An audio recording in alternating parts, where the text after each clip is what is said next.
Hello friends, आज आपण उपवासाचे दहीवडे बनवणार आहोत.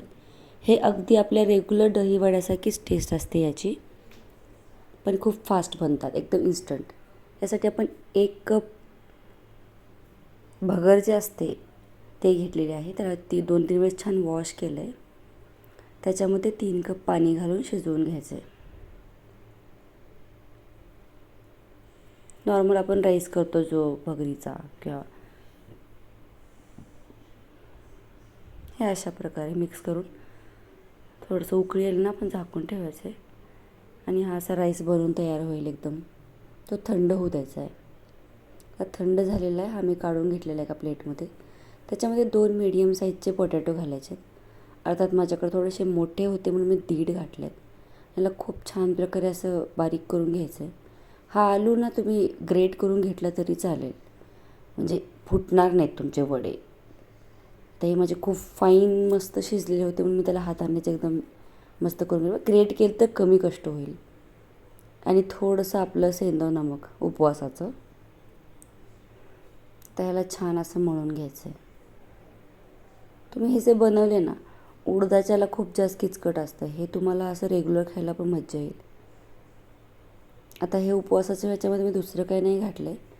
तुम्ही जर हे असंच खाण्यासाठी करत असाल त्याच्यामध्ये कोथिंबीर, जिरे काही घालू शकता, म्हणजे तुम्हाला ज्याच्याने टेस्ट मस्त लागेल. ठीक आहे. हा असा डो बनवून घ्यायचा मस्त. पाहू शकता आपण काहीच नाही घातले, जस्ट आहे ते मिक्सअप करून घेतले बॅटर. असे गोल गोल बॉल्स बनवून घ्यायचे, दहीवडी बनवून घ्यायचे आपल्याला गोल गोल. साईज तुम्हाला हवी आहे तशी करू शकता. मी थोडेसे मोठे करून घेतलेत. हे अशा प्रकारे तयार आहेत. तर आपल्याला डीप फ्राय करायचं आहे, म्हणजे मस्त खूप सारं तेल घेऊन त्याच्यामध्ये आपले हे बॉल्स सोडायचे आहेत. ह्याला थोडं पेशन्सने तळावं लागेल. मस्त क्रिस्पी हवे असतील तर 5-6 मिनिटमध्ये छान तळून होतं, कारण की आपल्याला गोल्डन ब्राऊन छान तळून घ्यायचे त्याला. आणि पलटताना एकदम सावकाश पलटायचे, कारण की हे खूप लवकर फुटले जातात. हा असे गोल्डन ब्राऊन तळले ना, मग काढून घेऊयात आपण. अशा प्रकारे बाकीचे पण तळून घेते आणि थंड करून घेऊयात आपण याला छान. हे थंड झाले की आपण मस्त याला सर्व करूयात.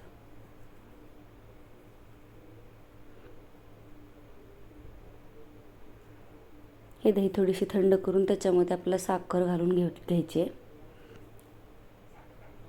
ह्या दहीमध्ये ना, म्हणजे साखर घालून मी थोडंसं फेटलं आहे. मध्ये वेलची पूड पण घालू शकता, पण मी वरून सर्विंगसाठी घेतलेली आहे. ठीक आहे. हे अशा प्रकारे घ्यायचेत वडे. त्याच्यावर दही टाकून घ्यायचे अशा प्रकारे. हे असे मस्त मस्त आयटम्स असतात आपल्या उपवासाचे 9 दिवस गेले कळणारही नाहीत. एरवी पण तुम्ही उपवासासाठी फराळासाठी वगैरे करू शकता. अच्छा, याच्यावर मी थोडीशी वेलची पूड आणि लाल मिरची टाकलेली आहे. तुम्हाला चालतं असेल तर याच्यावर बाकी पण मसाले टाकू शकता. चाट मसाला वगैरे उपवासाला काही ठिकाणी चालतं. आणि हे आपले मस्त असे दहीवडे तयार आहेत. तुम्ही नक्की ट्राय करा. हे तुम्ही पाहू शकता एकदम स्पंजी मस्त होतात, म्हणजे आपले रेग्युलरवाले जसे असतात तसे. पहा किती इझिली कट होते. बघा किती सॉफ्ट चीजी मस्त लागतं ते, माहिती आहे का. कोणीच म्हणणार नाही की हे उपवासाचे आहेत म्हणून, एवढे यमी लागतात. हे नक्की ट्राय करा आणि सबस्क्राईब करा माझ्या चॅनलला. थँक्यू.